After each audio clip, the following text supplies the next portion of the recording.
Ito, lutong tayo ng ano? Pinakbet. Ayan. Ibuto ko yan. Ayan po.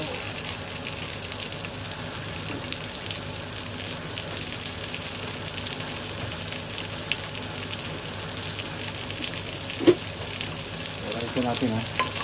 Pinababrown ko muna po yung pinaka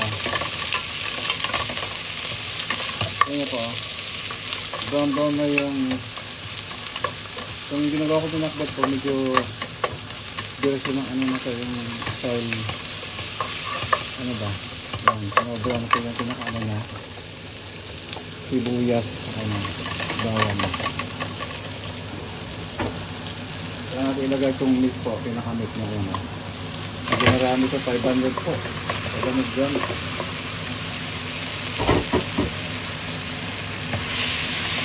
Yan, ano nyo po. Yan po.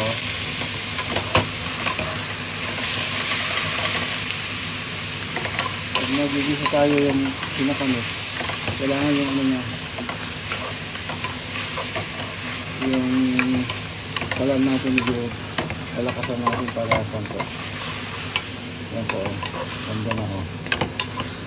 Nag-iba natin yung kulay o. Simple lang naman po ang gawang binakbet. Yung iba nga eh. Walang halong meat.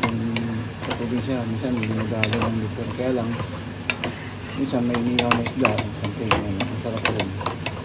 Kung may karne kayo, pero may karne talaga.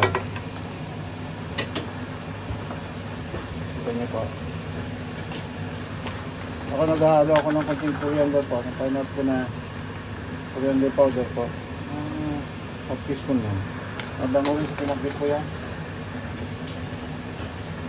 Black pepper po. Ayan o.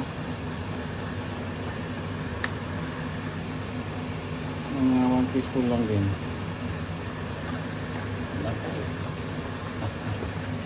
Konting sugar para mag-mix na siya. Ganyan po.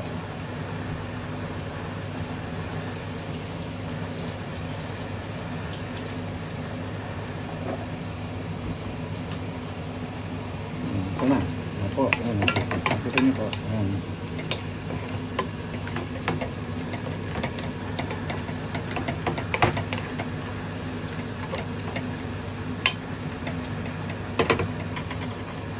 Ano po na po itong kalabasa po.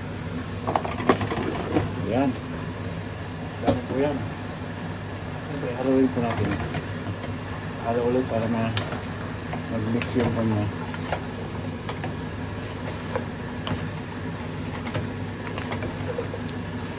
Ayan po. Ayan po. Ayan po. Ganda na. Po. Natin mga 5 minutes para ano.